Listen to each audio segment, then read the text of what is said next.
तो hello everyone, तो कैसे हैं आप लोग। तो आज मैं आप लोग को ऐसे कहानी सुनाने जा रहा हूँ जिसे सुनकर आप कांपने लग जाओगे। जस्ट इमेजिन करो एक घर जहाँ हर रात अलमारी खुद से हिलती है, जहाँ बिस्तर अपने आप कांपने लगती है और एक माँ के सामने उसके बच्चे हवा में उड़ उड़ जाते हैं। ये कोई हॉरर मूवी नहीं है, ये 97 लंदन की एक असली कहानी है। दी इनफील्ड पोल्टीग्रेस्ट। पोल्टीग्रेस्ट का मतलब होता है भूत प्रेत।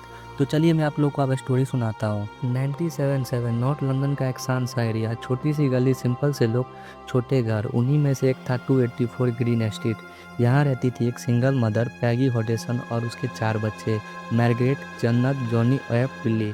जिंदगी बिल्कुल आम थी, स्कूल, घर, दिन रात की छोटी सी खुशियाँ। पर कभी कभी नॉर्मल जिंदगी भी अंधेरों में भूल जाती है। फिर एक रात 31 अगस्त 1977 सब सो रहे थे। रात के करीब 11 बजे छोटी जन्नत ने चिल्लाते हुए अपनी माँ को जगाया। बोला, मम्मी मेरा बेड हिल रहा है। पैगी ने सोचा शायद सपने देख लिया होगा, लेकिन जब वो फिर रूम में गई तो बेड सच में हिल रहा था। पहले धीरे धीरे हिल रहा था, फिर तेज हो गया, जैसे कोई अंदर से धक्का दे रहा हो। पैगी ने बेड को रोकने की कोशिश की, लेकिन कोई इनविजिबल फोर्स उसे पीछे से धकेल रही थी। उसी रात सब डर गए। फिर सबने सोचा शायद वाइब्रेशन होगा या कोई प्रैंक। पर आने वाले दिनों में घर एक हॉन्टेड बैटलफील्ड बन गया। फिर रोज रात को वॉल्स में नॉक नॉक की आवाज़ आने लगी। डोर्स अपने आप खुल जाते और अपने आप बंद होने लगते, और लाइट्स ब्लिंक करने लगी। कभी कभी टॉयज तो हवा में उड़ जाती थी और कभी कभी फर्नीचर स्लाइड कर जाती थी। पैगी ने सोचा कि बच्चों की शरारत है, लेकिन एक शाम उसने अपनी आंखों से देखा कि अलमारी अपने आप हिल रही थी, जैसे कोई उसे अंदर से धक्का दे रहा हो।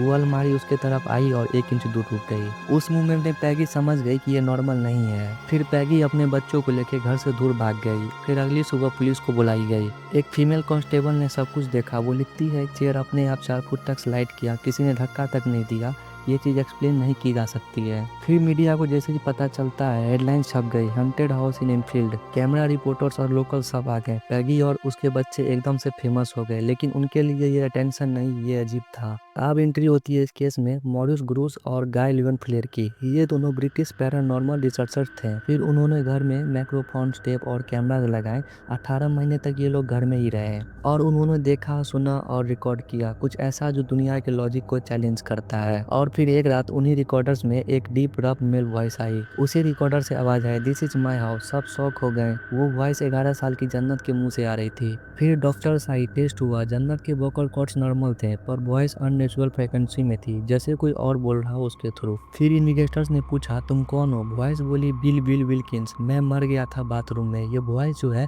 जन्नत के थ्रू ही आ रहा था। फिर थोड़ी देर के लिए सब चुप हो गए। फिर कुछ दिन बाद लोकल रिकॉर्ड्स में कंफर्म हुआ, इसी घर का पहला मालिक का नाम सच में बिल बिल विल्किंस था और वो बाथरूम में स्ट्रोक से मरा था। अब हंटिंग और इंटेंस होने लगी। जन्नत को हवा में उठा हुआ देखा गया, फोटोज ली गई। वो लिटरली एयर में फ्लोट कर रही थी। ऑब्जेक्ट्स अपने आप हिलते, लोग चिल्लाते और सब कुछ रिकॉर्ड कर रहे थे। जन्नत के कहने पर ऑब्जेक्ट गिरते और कुछ आवाज़ें रिस्पॉन्ड करती थी, जैसे कोई बिना बॉडी के आदमी उनसे बात कर रहा हो। लेकिन सबने बिलीव नहीं किया। मीडिया डिवाइड थी। कुछ लोग बोलते हैं ये फेक है, जन्नत एक्टिंग करती है। 2 साल तक ये हंटिंग चली, कभी पीसफुली कभी वायलेंट। एक बार जन्नत ने कहा, वो कहता है मैं यहाँ से नहीं जाने दूंगा। फिर उसके कुछ दिन बाद अचानक से सब खत्म। कोई वॉइस नहीं, कोई नॉक नहीं, कोई मूवमेंट नहीं। अब सब सोच रहे थे क्या वो चला गया या सिर्फ चुप हो गया। फिर कुछ साल बाद जन्नत बड़ी हुई और एक इंटरव्यू में बोला कि मैं मानती हूँ कि कुछ चीज़ें अनरियल थी, पर 98% चीज़ें रियल थी। आज भी इन फील्ड के 284 ग्रीन एस्टेट्स में लोग रहते हैं। घर पेंट हो चुका है, पर लोकल्स कहते हैं रात के 3 बजे कहीं दूर से आवाज आती है नॉक नॉक की, और एक छोटी सी लड़की की हंसी जो कहीं हवा में घुल जाती है। तो ये एक दर्द भरी कहानी थी जिसे दुनिया समझ नहीं पाई। आप क्या सोचते हैं कमेंट करके जरूर बताइएगा। मिलते हैं नेक्स्ट वीडियो में। अगर वीडियो अच्छा लगा हो तो चैनल को सब्सक्राइब और लाइक जरूर कीजिएगा।